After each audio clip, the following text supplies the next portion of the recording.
Bem, Cat the Rump, um jogo onde você cortar uma cordinha e dá o doce para o bicho.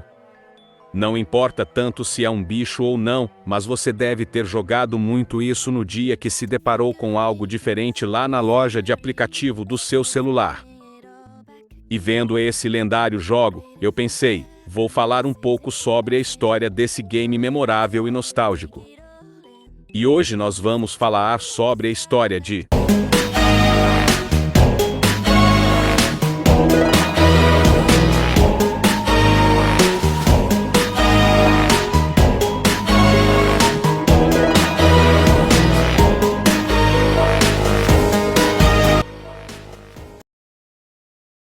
A história começa em 4 de outubro de 2010, quando a desenvolvedora russa Zeptolab lançou o primeiro Cat the Rump para iOS.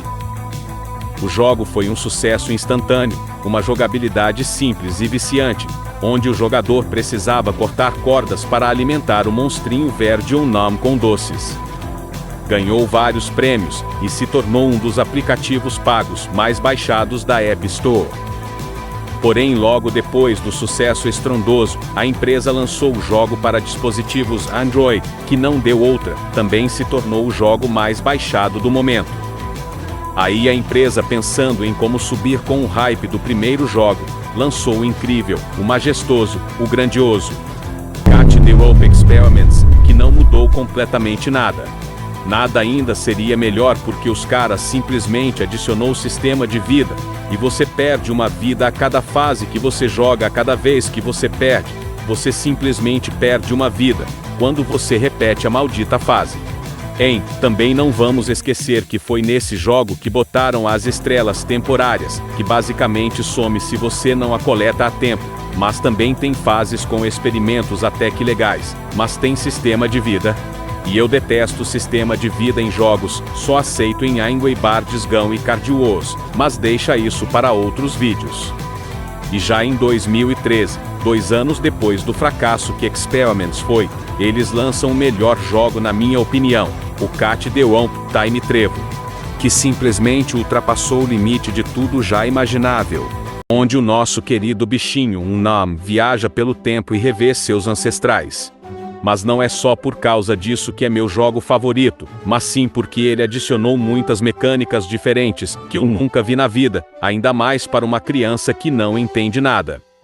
E na minha insignificante opinião, depois desse jogo, a franquia morreu para mim, e para surpresa de ninguém, é por conta do próximo jogo que essa franquia está morta.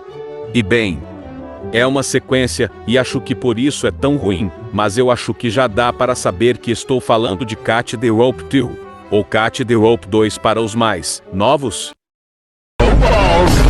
Bem, eu acho que sim, até porque o jogo é infantil, mas aquilo me prendia no nível máximo, e até agora que estou um pouco mais velho, eu sinto até dificuldade para passar de algumas fases. Mas eu não falei do porquê é tão ruim, apenas olhem essa atrocidade audiovisual.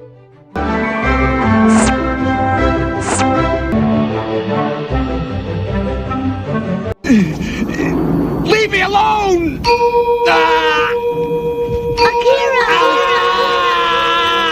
Vou admitir que estou exagerando só um pouco mesmo, até porque o jogo está bem legalzinho, e também está bem bonito, mas o maior problema é a maldita microtransação, que rodeia o jogo inteiro, e simplesmente as coisas são muito caras, ainda mais para uma criança de 8 anos, que quer só passar com uma habilidade diferente do nosso bichinho, e também não sei se no APK da Play Store tem sistema de vida ou não.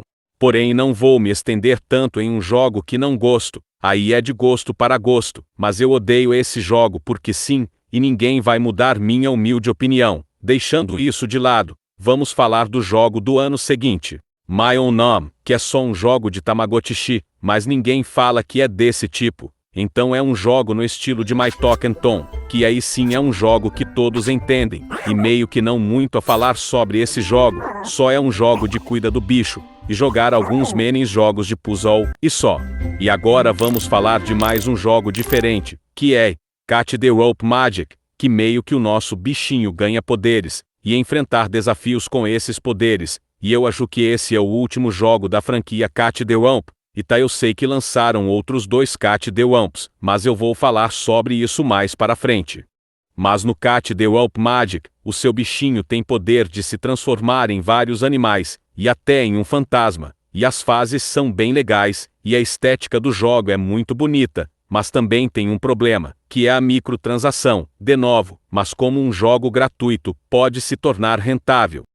Com anúncios e são coisas que é obrigatório de assistir quando se terminar uma fase, mas o jogo é bem legal e acho que teve bastante sucesso. E com o sucesso da franquia lá em 2011, a Zeptolab lançou animações no YouTube, mostrando o dia a dia do nosso bicho. Essa expansão multimídia ajudou muito a fortalecer a marca e a conectar com o público de forma mais profunda. E qual é a sua opinião sobre a expansão da franquia além dos jogos? Deixa aí nos comentários para eu ver e te dar um coraçãozinho.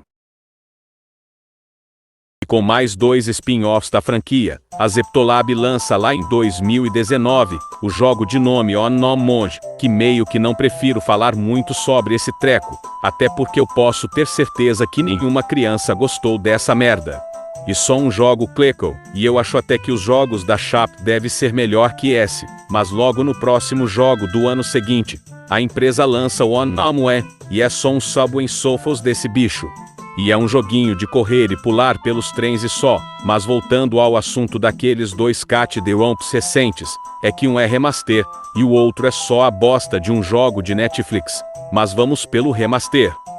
É o Cat The Wump Remaster, né? Olha que coisa, tem remaster no nome, mas nesse jogo é só uma junção das fases do Cat The Wump clássico e o Experiments, e só colocam um 3D meio zoado e animação mais fluida, porém é um jogo de Apple Arcade. E meio que só quem tem o iPhone e assina o bendito do Apple Arcade pode jogar essa jossa, então já perdeu muitos pontos, mas o próximo só piora. E eu estou falando do Cat The Wump Daily, um jogo de Netflix, que meio que é só um novo Cat The Wump comum com orçamento menor só pode. O negócio tenta ser bonito, e até quase consegue, mas o 3D do jogo é muito ruim, e o desenho eu nem falo nada. Mas como esse jogo é só para quem tem Netflix, eu acho que até mesmo não teve tanto sucesso assim, até porque eu só fui saber desse jogo quando fui fazer esse vídeo. Mesmo sem lançamentos tão bombásticos como nos primeiros anos, Cat The Wump marcou uma geração. O nome virou um ícone dos jogos mobile, ao lado de Angry Birds e Fruit Ninja. Com mais de 1 bilhão de downloads somados, a franquia é um exemplo de como um bom design simples pode conquistar o mundo. E essa foi a história completa ou quase completa de Cat The Wump. Se você jogou algum desses, comenta aí qual era seu favorito. Bom, se gostou do vídeo deixa o like aí, porque foi muito difícil de fazer esse vídeo, mas vou tentar trazer mais vídeos com frequência melhor. E se vocês quiserem, deixem um dos jogos de celular que vocês mais jogaram, vai que eu possa trazer a história dele futuramente. Mas é isso e até a próxima.